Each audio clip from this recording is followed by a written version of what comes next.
All right, so it's 4:21, so we're officially a minute late, so I can start. So how's everyone doing today? Are your brains pulsating with painful knowledge that's doing other poetic word things that I can't come up with off the top of my head? Everyone's brain full? Well, I'm sorry, but there's always room for WebAssembly.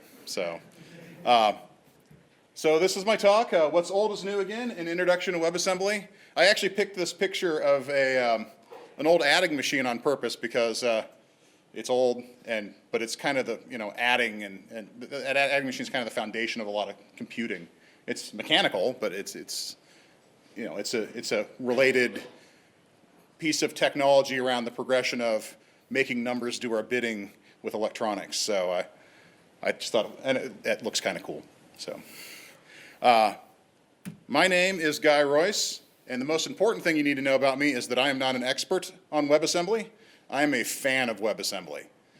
And so I have done stuff with it, explored how it works, so that as a developer I can use it and understand it at a lower level. There's a lot of deeper knowledge about it that I'm not going to have. I actually gave this talk last week, and someone came up afterwards and said, yeah, hi, I'm on the WebAssembly working committee. And I felt really stupid. But he just come up to thank me for talking about WebAssembly because it's an important topic to him. I mean, obviously it would be, right? And so I'm coming at this as a developer and as a fan, and I've made it do things, and I understand how it works. But there's I hear conflicting information. Some people are like, well, it's faster, and then I was like, well, actually it's not faster yet, but it will be faster. And it's like, well, but isn't this Blazor? It's like, well, this is the thing Blazor's built on top of. So this is, it's a WebAssembly talk from a fan. And my goal is to try and get underneath, to get to the fundamental level of what WebAssembly does. And so that you can then build on top of that and build on top of that, understand what it's really doing. So I work for Data Robot as a developer evangelist. So they pay me to come out to events like this and give talks on things that aren't our product at all, in exchange for me saying that you should check us out, and we're hiring. So enough of that. If you want to follow me on Twitter, there I am. I'm at Guy Royse on Twitter. Honestly, if you just type Guy Royse into Google, I'm like the only person with this name on the planet. If you spell my last name wrong, it will still find me. So if you want to follow me, I have my phone in airplane mode, so feel free to say mean things for the next hour. After that, say nice things. So I'll start with the question, the unimaginative question of what is WebAssembly? So obviously everyone in this room has probably heard of WebAssembly, if not for the very reason that they read it on the pamphlet, but how many are familiar with WebAssembly, played with it? Let's see, in what context? Have you guys done it through with Blazor? Some people have done some Blazor stuff. What about through Rust? Okay, 2 of you? Oh, 3 of you. Good. Who feels like they really understand what WebAssembly is? That's awesome. I meant to start this talk out by saying that I'm a complete expert and you should listen to everything I say. So I like my definition of WebAssembly. It's 50% web and 50% assembly. You might be looking at this and thinking, Guy's kind of old to be a SpongeBob fan. But I have children. So, but that's kind of what it is, right? There's the web aspect and there's the assembly aspect, and those are really the 2 pieces that make it up. And it's assembly language for the web. And so I thought I'd talk about the web piece first, because WebAssembly, like any technology, is trying to solve a problem, right? And the problem that WebAssembly is trying to solve is got a few facets to it, but the biggest part of it is, what the hell, JavaScript? Right? How many of you are JavaScript programmers? Everyone should raise their hand, right? How many of you go home at night and cry? I don't cry, I drink, but to each their own. But I mean, JavaScript is a challenged language, shall we say. And I like JavaScript. I like it unironically. I run into a lot of people, it's like, well, let's get rid of JavaScript, we'll do TypeScript. And I'm like, well, I don't want to be a Java programmer anymore. Now everyone leaves. Yeah. But I actually do like JavaScript as a language. I like it that it's dynamic. I like the way the closures work. I enjoy it as a language. But it's got some weird corners. So for example, array is equal to not array. That's true, right? Not a number, triple equals, not a number is false. I'm pretty sure that's not the definition of false. I like that the number.min value is greater than 0. I wish that was true of my bank account. If you parse int the word fire truck, it returns not a number, which is completely true. Fire trucks are not numbers. It was also the only word I could think of that started with an F and ended in those letters.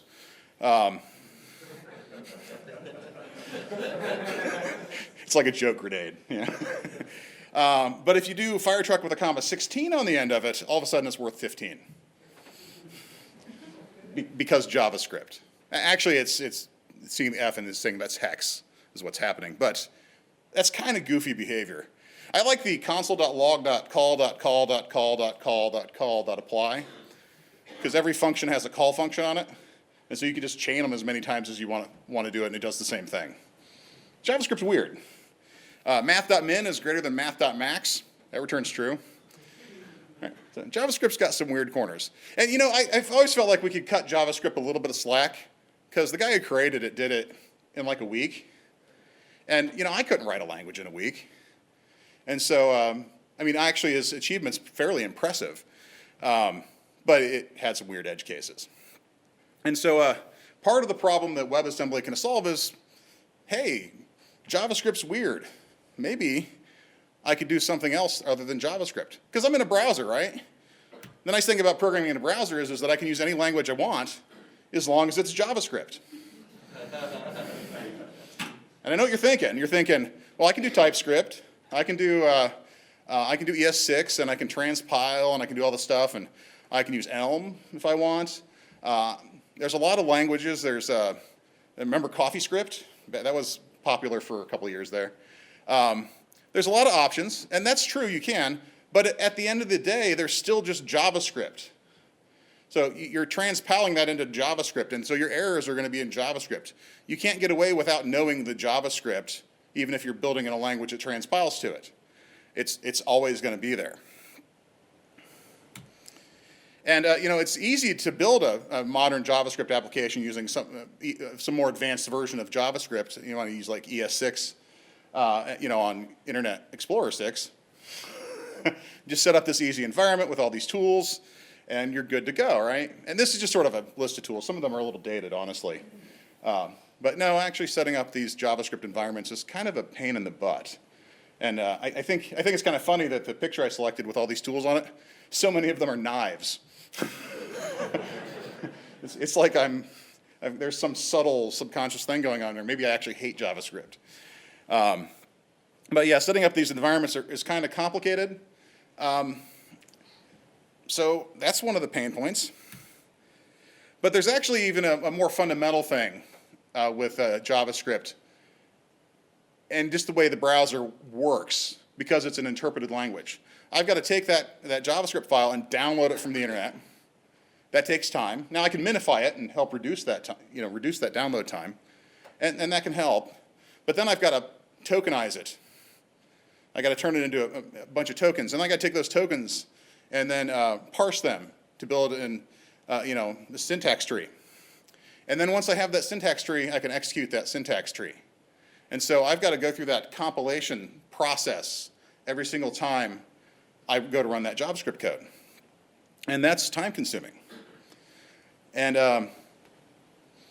well, wouldn't it be nice if we could compile the code for our browser instead of interpreting it so that we could do that parsing and we could do that lexing before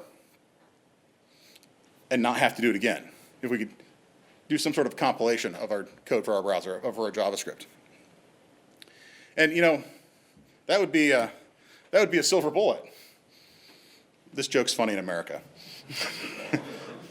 It's a terrible American beer. Someone told me they knew what it was here. They lied to me. The joke's on me. But anyhow, that would be a total solution to that problem, right? I could solve the problem of JavaScript because I wouldn't have to use JavaScript. I could compile some other language to something that could run in the browser.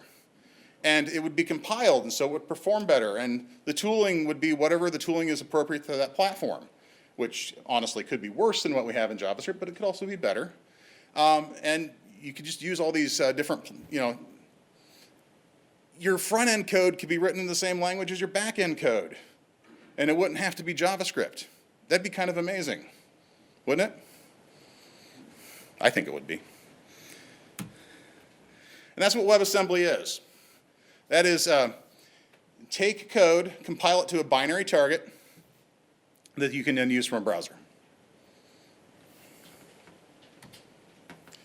So I thought it might be worthwhile to talk a little bit about how microprocessors work. Not in excruciating detail, but how assembly language works, how machine code works, because a lot of people haven't done this. So I'm going to be 47 in March, and I'm young for having done any kind of work in assembly at all. Right? How many people have been paid to write code in assembly language? Yeah, exactly, right? And some of you may have studied this in college and not looked at it since. And so I thought, and some of you may be just newer to the field and haven't looked at it at all. And so I thought a review of how this stuff works would be worthwhile. So we all know that computers only talk in ones and zeros, and that's like the thing we tell our kids about computers when they're five. But it's true. On the right here, I've got some machine code in binary. This is actual machine code. It does do stuff on a 6502 microprocessor, which was the one used in the Apple IIes and the Commodore 64s. And it takes those, and they're a series of instructions that say things like, take this value from this register and put it on the accumulator, and take this value here and add it to this other value here in memory, and all these operations that do things. And these ones and zeros, they're basically 5 volts and 0 volts, go through that microprocessor, triggering different patterns and gates, and it all does stuff and gives you output. It's actually kind of amazing that it all works. But this binary code here that we're looking at is really hard to read, but it is real code. And so to make it a little easier to read, maybe we represent it as hexadecimal here. So on the left, we've got that binary code. On the right, I've got an arbitrary memory address starting at 200 hex. And then I've got just bytes representing that code. It's a little easier to read. It's a little more human-friendly. But only barely. I mean, what's A0? Right? Who knows, right? What's the 00 after it? And so, but this is the language that the machine, the microprocessor, actually understands. And so, but humans don't understand it. And so we came up with this thing called assembly language. Yeah. And so, yeah, this is 6502 assembly language. And if you look in here, you can see, like, for example, the first one is load the Y register with the value of 00. So it stores 1 byte. So A0 means load Y. A2 is load X with 00. And these are more meaningful mnemonics. Like here we got jump, and then we got loop. There's a label. This ties up to this label over here. If you look on the code over here, jump is 4C, and then we want to jump to this spot, so that's 207. And you can see here the little endian notation, because the second byte is the less significant number. Or the big endian. Big endian. I said that back. Fence post errors. Sorry, folks. So you can see that that byte order is not in the order that us humans would expect to see it. And but these all translate to these meaningful things. And so this is a more meaningful way to program. It's still really low level. This is a double nested loop. That's all it does, I think. I did write this code. In fact, it's the first assembly language program I ever wrote. I still had it written on a piece of paper at my house, and I had my son take a picture of it and send it to me at work so I could put it in this talk. And I literally wrote the code in assembly by hand on the left, looked up the opcodes on a piece of paper, and translated it over in hex. And then I was doing this on a microprocessor board, and there was a hex keypad and a bunch of 7-segment displays. And when that thing booted, it would ask you what address to start executing. And there was one of the addresses was the loader address, and it would then let me load a program in. So I compiled this, I assembled it by hand, and then I put all the hex digits in.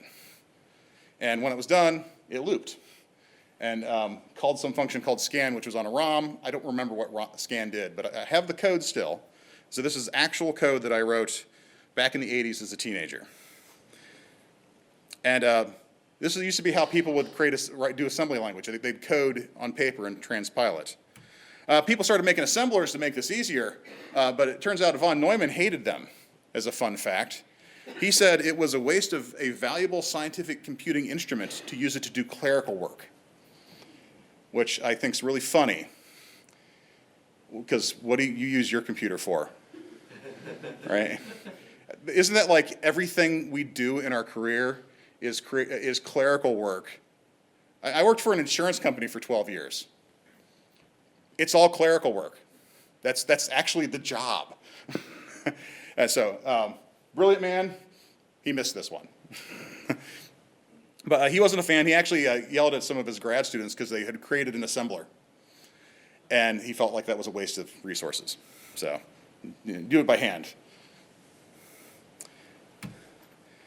Of course, assembly is hard to read too, and so things like C happened. And so here we've got some C code, which is doing the same thing, except it's a lot more readable. And many of us here have done C. If you haven't done C, we'll just pretend that's Java, and because it doesn't look any different. I'm sorry, did I say Java? I meant C#. Oh, sorry, I meant JavaScript. But yeah, so we started writing C code, and then it would compile and parse all that stuff and give us that same binary. And the world was great. Programming was getting easier and easier. But we were still able to build these machine-targeted binaries. And so you could run it on your 6502 microprocessor. But there's a problem with this, which is that the only processor in the world was not the 6502 microprocessor. There's a lot of microprocessors. And they all have different instruction sets. And some of them were big endian, and some of them were little endian. And some of them had different registers and just different mechanisms. They're different machines built by different engineers for different reasons, the way they did it. And so you'd have to write your code in C and then compile it to one processor and another processor and another processor. You can just compile it once and use it in one place. You could compile it to a lower processor in a family, and then it would run on more machines, but the performance wouldn't be as good. And so you saw this on the Intel stuff, where you could compile something that would run on an Intel 8086, and that would run on a 286 and a 386 and a 486, but it wouldn't take advantage of the capabilities of that microprocessor to the fullest extent. And so it was a bit of a problem. And you'd have to deliver different versions of your binaries to different customers. And so someone came up with a brilliant idea to solve that problem. And that's the virtual microprocessor, or the virtual machine. I personally first saw this for Java. I know the idea predates it, but I don't know the details. My introduction to this idea was Java. That's probably true for a lot of us in here. If not that, it might be the common language runtime on .NET. Who stole the idea from Java, who stole it from whoever did it before. But the idea here is that, like all software problems, it can be solved with a layer of abstraction, right? This virtual microprocessor is a layer of abstraction on top of a physical microprocessor. And so it's the same idea, but instead of having all these programs compiled to specific processors, you have the virtual machine for each of the processors, or families of processors, and then you just write your code in something that virtual machine understands. And so this case now, that's definitely Java code on the left, right here, because it's going to run on the JVM here. And if you look here, you'll see the first 4 bytes are, say, cafe babe. Every Java binary, every class file starts with that. And that solved a lot of problems. WebAssembly is exactly the same idea, but in the browser. So I can write my code in a language I want. I can compile it to a bytecode that is interpreted by a virtual machine that is running in the browser. So it's exactly the same idea, but in the browser now. I'll wait a second. I see someone taking a picture before I advance the slides. So, but that's what WebAssembly is. It's the same idea. What's old is new again, right? It's worthwhile to get a little deeper into how WebAssembly works, because this has all been sort of like review and sort of a history of how these things work. But at some point, you got to get down to actual implementation. Like, I'm going to have some file on a computer that needs to be served up somewhere. And so this gives you an idea of how WASM, how WebAssembly fits into your applications. So we've got in here, we've got our big yellow browser here. And on the left, we've got our classic triumvirate of web application technology. We've got our CSS, we've got our HTML, we've got our JavaScript. They're just files that we download. And they interact with the DOM and do all sorts of things. The WebAssembly binary that you have is just another file that your web page can download, or your JavaScript usually. Well, specifically, you can't embed it into the HTML yet that I know of. You have to explicitly get it from JavaScript. But it's just another file. It's served up just like an image or a JSON, a JavaScript file. And these arrows here are significant. So our JavaScript, as we know, can interact with the DOM, with the HTML. And it can also interact with the WebAssembly module. So when you instantiate one of these things, it exposes functions that JavaScript can consume. And the WebAssembly module can talk to JavaScript. You will note that there is not an arrow between the WebAssembly module and HTML. Obviously, I did that on purpose. That's because the WebAssembly does not have the capability to talk to the DOM. It is a pure machine. It's a pure binary target. It doesn't know about the DOM or anything of the sort. It can call JavaScript functions it's handed, but it can't. And those can manipulate the DOM. So you can build bridges, but the bridges aren't built in.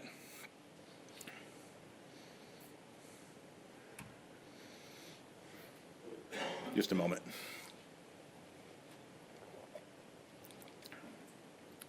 So this is kind of saying something I said already. They're just hosted with other web content. They are just files on a web server. Mentioned the content type here needs to be application WASM. I think Safari cares about this. Other ones don't care as much. It just depends on how picky the implementation is. And we instantiate them from JavaScript. So if you look here at this code on the bottom, you've got, I'm using fetch to fetch the file name. And that returns a promise, and so it gives me a response. The response has an array buffer. I get the bytes out of that array buffer. And then that byte array goes into WebAssembly.instantiate. There is a way to shortcut this where you can do a streaming version of it where you can download them and process the bytes at the same time, and that's more efficient. But I found that it was a little flaky when I did it on Safari, but it worked fine in Chrome and Firefox. And I don't know about Edge, but so I did it the way that worked everywhere. Once that instantiate's done, it returns a promise that then returns the module, the WebAssembly module, and then you can make use of that module. So this is a very complicated way of calling new, admittedly, but it's where the technology's at right now. It's worth noting that this is version 1.0, and so a lot of this is very green, and so this is a first cut at something that has a lot of potential. How many of you were around when the JVM was first released and coding? I assume you were all alive. Remember how it was really slow? And everyone's like, this is going nowhere, it's slow. It's like, well, but speed and performance wasn't really its key feature. And they solved the performance problem. The key feature here is not how easy it is to instantiate these things. It's that we've got something that can run multiple languages in the browser. The tooling to make this easier will come and is coming. So The modules themselves are actually really easy to use. They literally just expose functions, and you literally just call them. And so here we're, I can say module.instance.exports.fizzbuzz and pass in 15, and it returns a value. Fizzbuzz? You'd think that, except in the next slide I'm going to tell you that WebAssembly doesn't support strings. Yeah, or enums. WebAssembly only deals with numbers, actually, which is kind of what microprocessors do, right? They don't know what strings are. C knows what a string is, but a microprocessor doesn't know what strings are. It knows arrays of, it doesn't even know arrays, it just knows memory. And so there's no native string implementation for WebAssembly, which seems incredibly constraining. But your language that's on top of that will provide those abstractions. So here we've got calculate area, returning thing, and then you just call them. You just call the functions. That's all there is to it. You can also pass in functions for them, the WebAssembly modules to call you back on. So here you've got this doubly nested object where it's imports, and then your functions. And when you instantiate there, if you look down this line here, you pass that imports object in as well. And now that's a function that that WebAssembly module will have access to, and it can call to notify you of things. This would be, if you wanted to have your WebAssembly module interact with the DOM, you'd write functions that would allow it to interact with the DOM and pass them in this function. Or if you wanted your WebAssembly module to interact with a network, it would be a similar sort of thing. Because again, there's no networking API inside of WebAssembly, just like there's no DOM. It's completely it's very sandboxed. But then when for example, if you call Fizzbuzz with callback, presumably the Fizzbuzz with callback actually does a callback, and then this function would get called. I mentioned functions can only take numbers. There is a way to get around this. You can define shared memory blocks and pass them in along with the imports. And so in here, I'm creating a WebAssembly.memory module, giving an initial size of 10 pages. So that's 640K. Each page is 64K. So, and I thought I'd take a page from Bill Gates and assume that we would never need more than 640K of memory in an application in WebAssembly. And so I set it to 10. So it will grow on its own, so if it needs to get bigger, it will. And then that shared memory is, can be used as an array of bytes. And then you can just go into that array of bytes and look at them and change them. And the from JavaScript or from WebAssembly. And so this is a way of passing more complex data structures back and forth. Not really passing them, you're just like, hey, look over there. Hey, yeah, it's over there. And you can do this with strings. This is how you can do strings. So you put a UTF-8 encoded string into a memory location, and then if WebAssembly needs to return a string, it returns the memory location. It returns the address within that block of memory. And so it is very C-like. We're returning pointers, right? We're returning pointers to that string. And so it's kind of fun. I feel like I'm a young programmer again sometimes when I'm doing this stuff. But yeah, so you can put any kind of data you want in there, but keep in mind in WebAssembly you can really only manipulate numbers, and so complex structures are going to be hard. So you're not going to shove a bunch of JSON in there. You're going to, that would be, I would not want to write a JSON parser in WebAssembly. Not in WebAssembly text format. To create these modules, you've got a few options. I just got a couple samples of code here. You've got, you can do it from C. And so this is a basic Fizzbuzz calculator for C. You'll note that for Fizz, I return -1. For Buzz, I return -2. And for Fizzbuzz, I return -3 because I can't return strings easily. And so I went ahead and just used numbers here instead. But this is a basic implementation of Fizzbuzz. You can compile this to WebAssembly, and I have in the past, and use it. Here's the same code in Rust. Similar idea. It's Rust code instead. And I actually have Rust working on my MacBook, and so I'll show that to you in a moment. But before we do that, I want to show you the WebAssembly text format, because I've got two demos, and depending on time, I may cut one of them short. One demo is a simple little app I built, which computes Fizzbuzz, and you can compute it using just pure JavaScript. You can compute it from Rust, and you can compute it from WebAssembly Text Format. And I've created WASM files for two of those three, and then you can choose the ones you want. Here is the hard way. That doesn't look anything like the other ones. So in WebAssembly, you define a module. That's the unit of, a WASM is a WebAssembly module. You list all the functions you want to export, and the value in quotes there is the name of the function from JavaScript's point of view. And the value with the $ in front of it is just a symbol pointing to this guy here. We define a function. It takes parameter $A, parameter $B, and they're both 32-bit integers, and it has a result of a 32-bit integer. And then you've got the body of the function here, where we get the two values we passed in, we add them.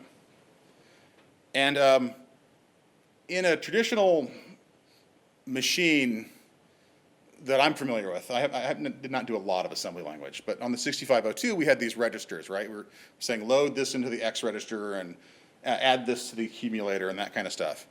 WebAssembly doesn't work like that. It's stack-based. So when I come into the add function, my stack is empty.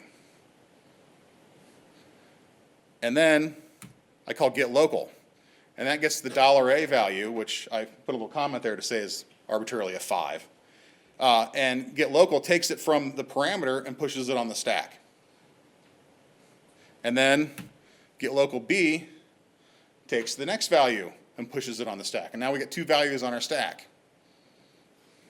We call add, and add will pop off the 10, pop off the 5, add the numbers, and push the answer back onto the stack. So this is how it's working internally. And then whatever's left on the stack at the end is the return value.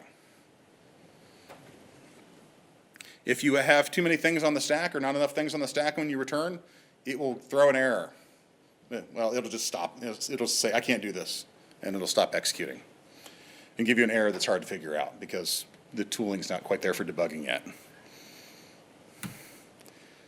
So that's kind of how it works internally. So for the quick demo here, let me show you. That needs to be bigger.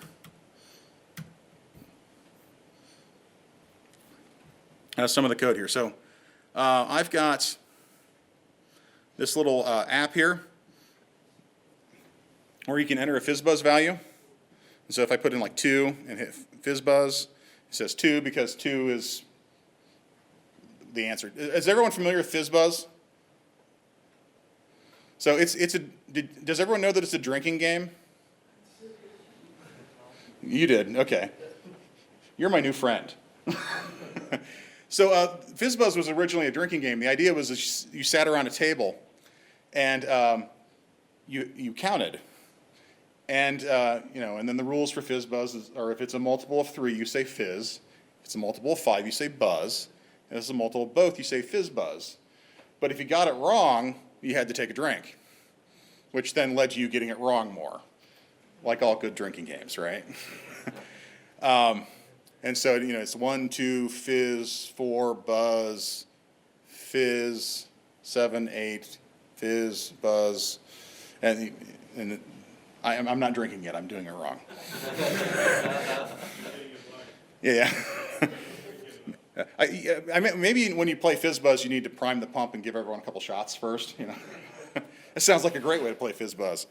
So, so this is executing my JavaScript code, which is it's not WebAssembly, it's JavaScript.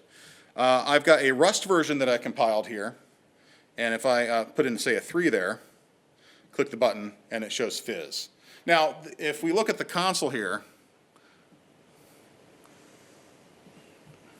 if you can see this, I've got a callback here. So if I click this here, you can see Fizzbuzz callback is -1. So I'm returning a -1 as a number because, again, WebAssembly doesn't want to do strings easily.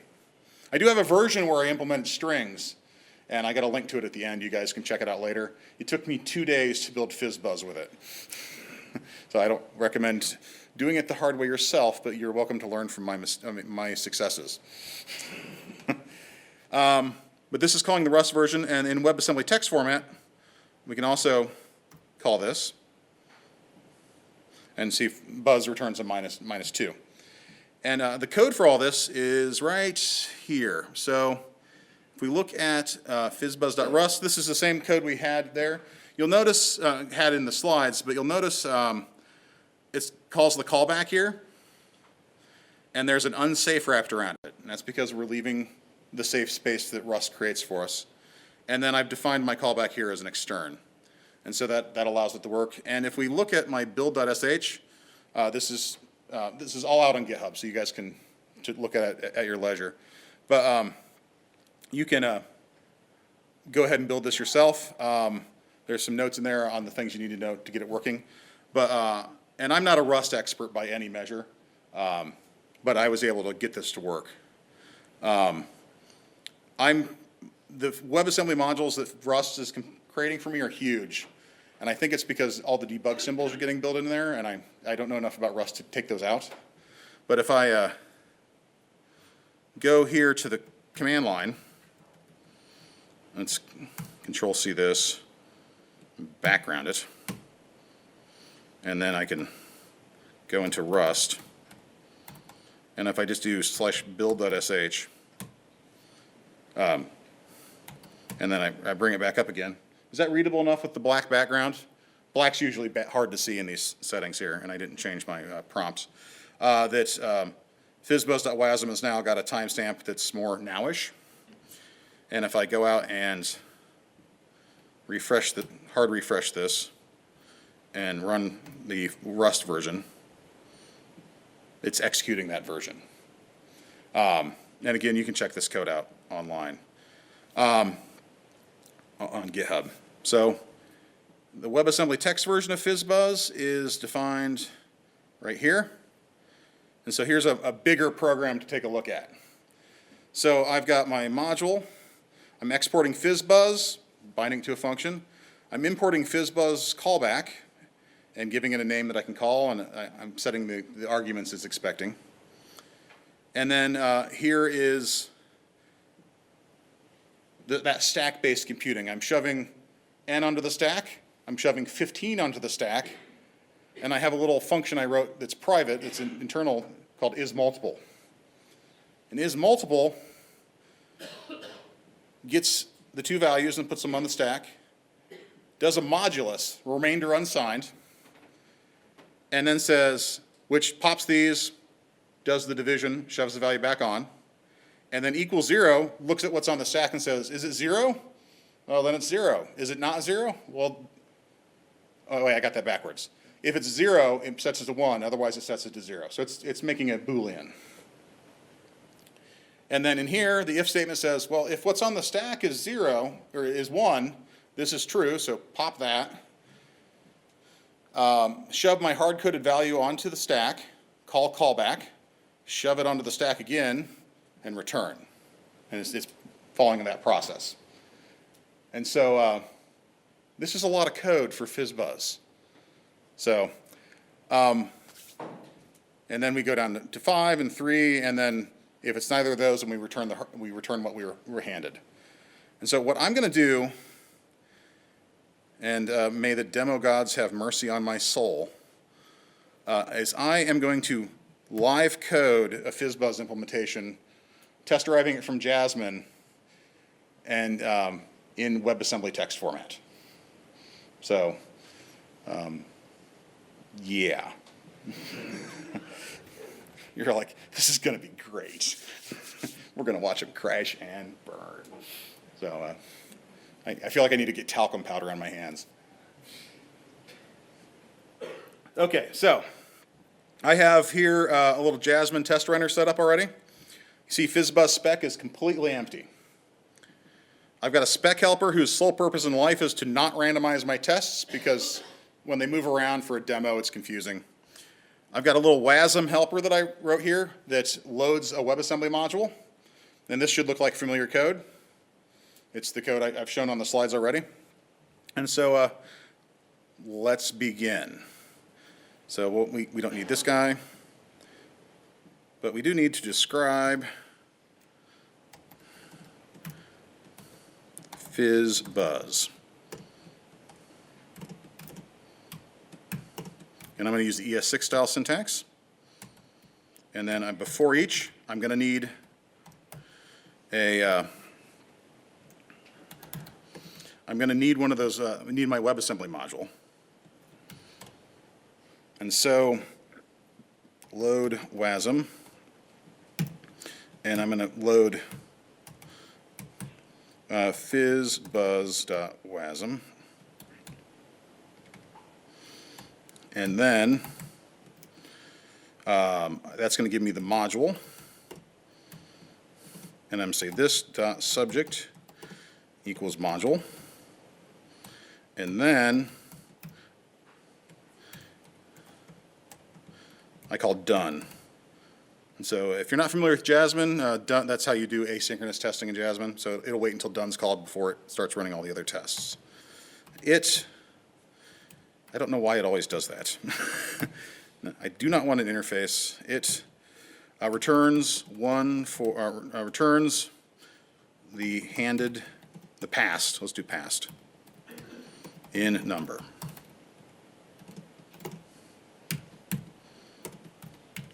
And I was an Agile coach in a previous life, and so I'm a TDD purist, so that's why I'm writing my tests first.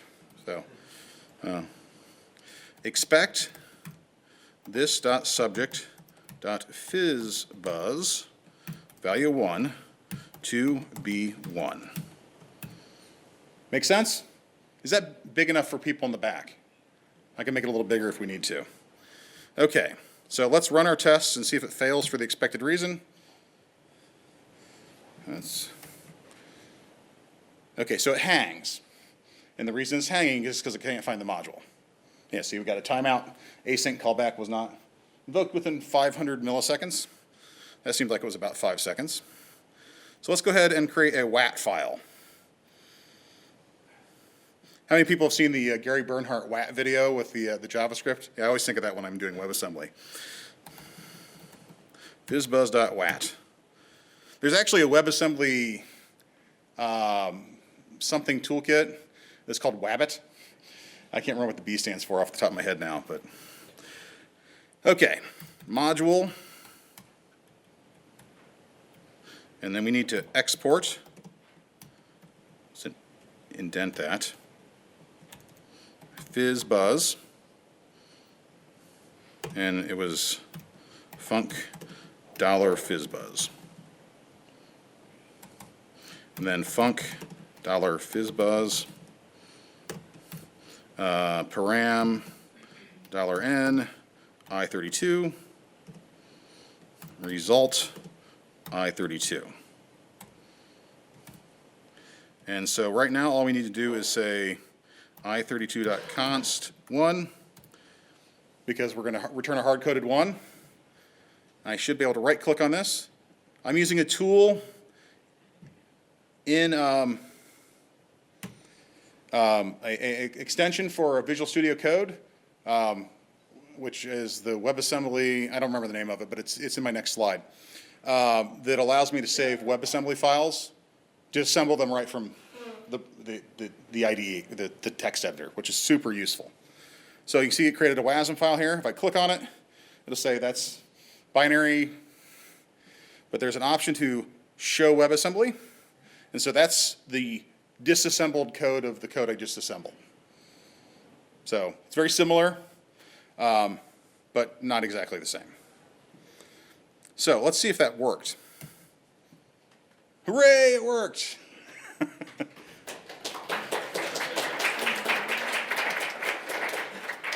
That's way too soon. Okay, so we need to create another failing test here, returns other passed in numbers. So let's pass in a 2, and we expect to get a 2 back.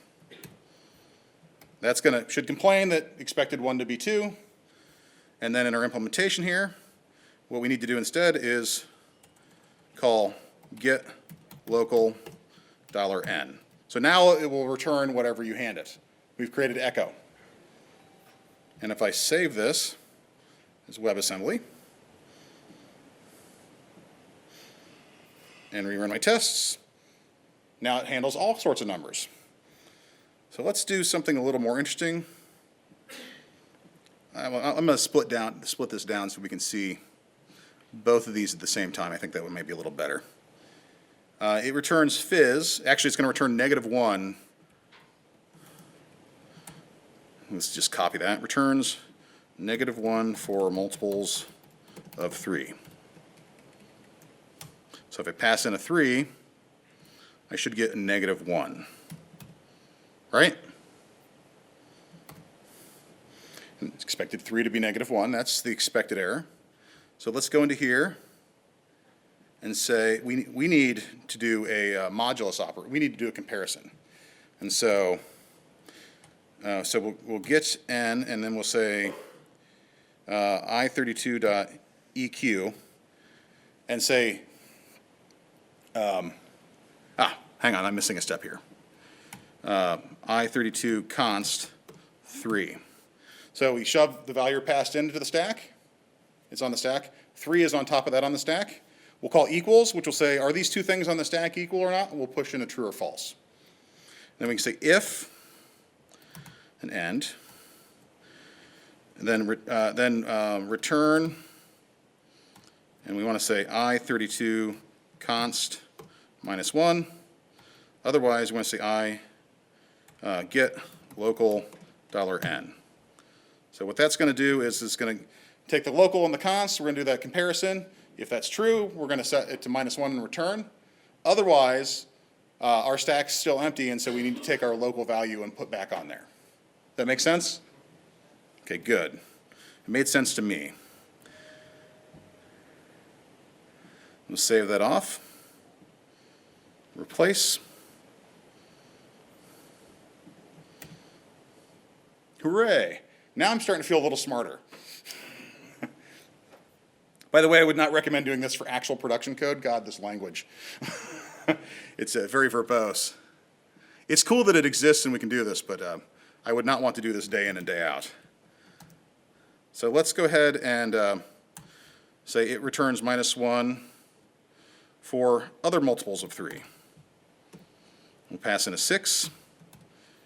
That'll fail for the expected reason.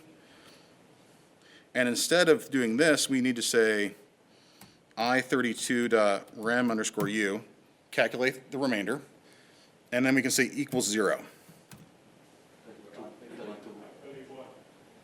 What's that?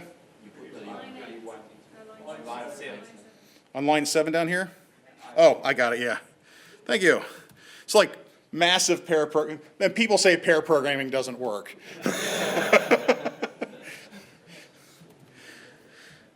I'm going to blame my keyboard because only a poor craftsman blames his tools.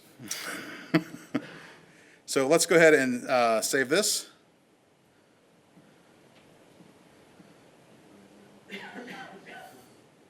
And actually that little assembler will show you errors, so it would have caught it, but thank you. So now it's working for other multiples of 3. And then you can imagine how this turns into 5 and 15.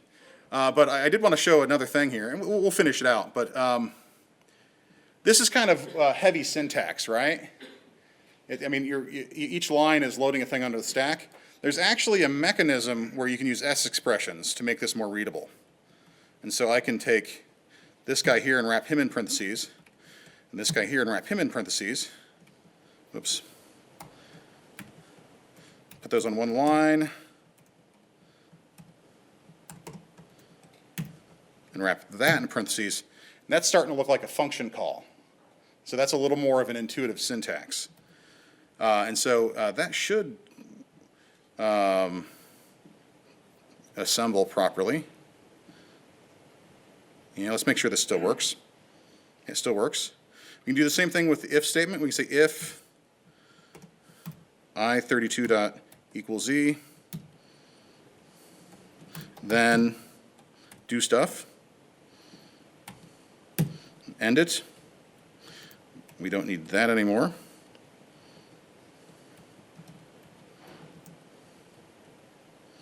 And then we can say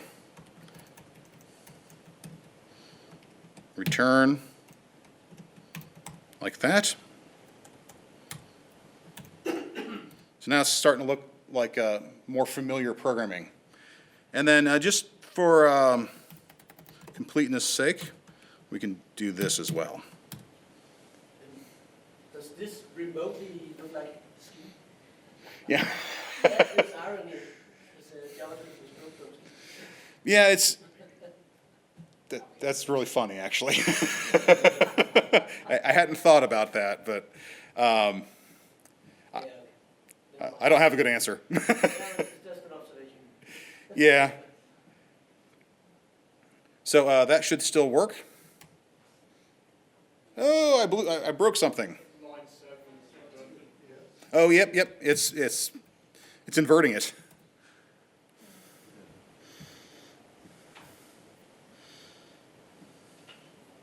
Yeah, we were enjoying the scheme jokes. There we go. And yeah, and so we could very easily then we'll do it really quick here. I will cheat and write all my tests at once, even though the purist in me is dying a little bit on the inside. So -2, and then returns -2 for other multiples of 5. And we'll set that to 10, and that to -2. And then let's go ahead and do the whole shebang here. Turns -3 for multiples of 3 and 5. -3 for other multiples of 3 and 5. Pass in 15, pass in 30, pass in 3, or -3 here. And then if we run these, we should see lots of failures, 4 of them. And then we can pretty easily just take this code here. And I don't always reuse code, but when I do, I copy and paste. Nothing can go wrong. That's right.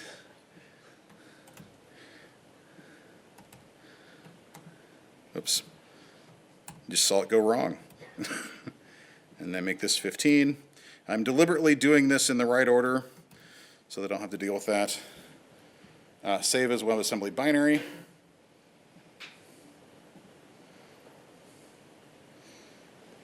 It did not complain. And it all passes. So thank you.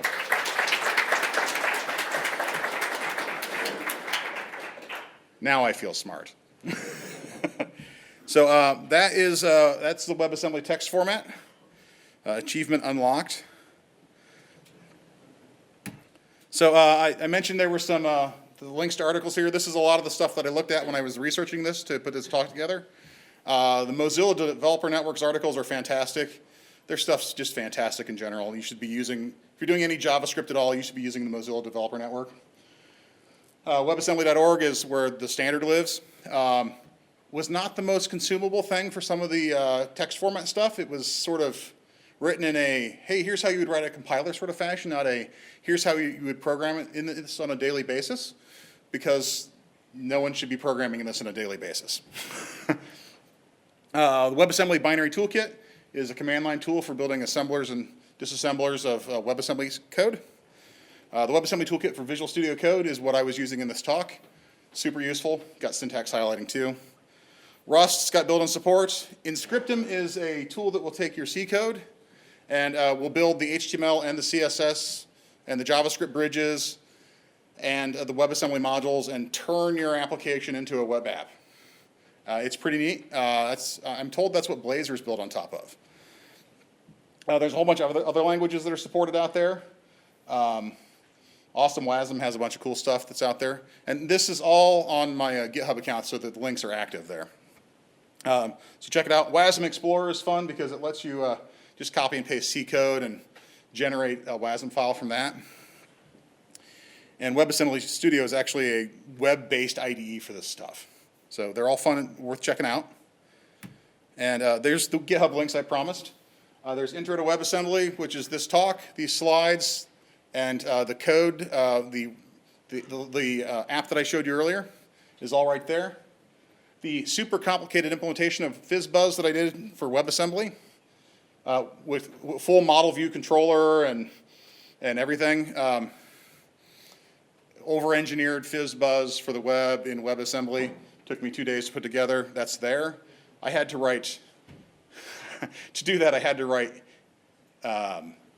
integer to alpha, or I to A, because I had to turn an integer into a number, or into a string. And like, oh, it's like C all over again. I'm having to write this low-level stuff. So a lot of interesting tidbits in there, and a lot more syntax to make it a little more accessible. So that's worth checking out. And yeah, that's pretty much all I've got. I've got 3 minutes so I can take a question or two, if anyone's got any questions. But I only take easy questions, so sorry. No, well, go ahead. So I noticed in some of the code you were returning the output, but you were also calling the callback.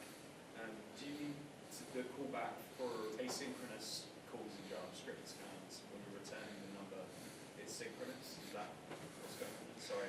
Yeah. So the question is in some of the earlier samples I was showing a callback mechanism, and is that something you would use for asynchronicity?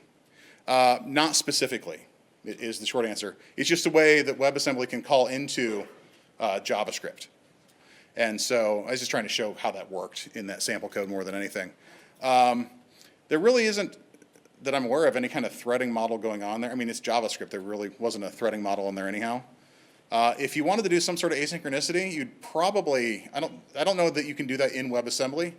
I think that's something that would have to happen outside. So you call some function that, from WebAssembly that's brought in, it does something asynchronous, it's just going to return. That asynchronous handler would probably have to call back into the WebAssembly module. You'd probably have to do all that in JavaScript. So I haven't tried that. That's a really interesting question. So yes, sir. Do you think one that WebAssembly's got legs? If so, what would you do? What would you use? So the question is does WebAssembly have legs yet? And if so, what would we use it for in the future? I think it will have legs. I think they're short and stubby right now. People are using it to build production things. I mean, that's what Blazor is. It's built on top of this. For the type low-level stuff, there's a lot of inconsistency in the ways different people are implementing it. So it's new. Lots of people are trying lots of things. Personally, I probably wouldn't put any production apps on this, simply because it's still shaking out. I think it has some enormous potential for. My pet thing that I want to use it for is I want to embed machine learning models into WebAssembly modules so that I can do machine learning in the browser. So I could build models on some back-end service. I do work for DataRobot, and embed those into the browser for future consumption. So I think that's one particularly cool application that I think would be neat. But there's like all this sort of stuff. There's all these cool applications that someone is going to think of that I'll never think of, but it's an enabling technology to allow us to find that stuff. So you had a question. Okay. Well, I've got 1 minute left, so I think I'm just going to say thanks for coming out. Again, this is me. Feel free to tweet at me. Check out DataRobot, please. And yeah, that's all I got, so thanks a lot.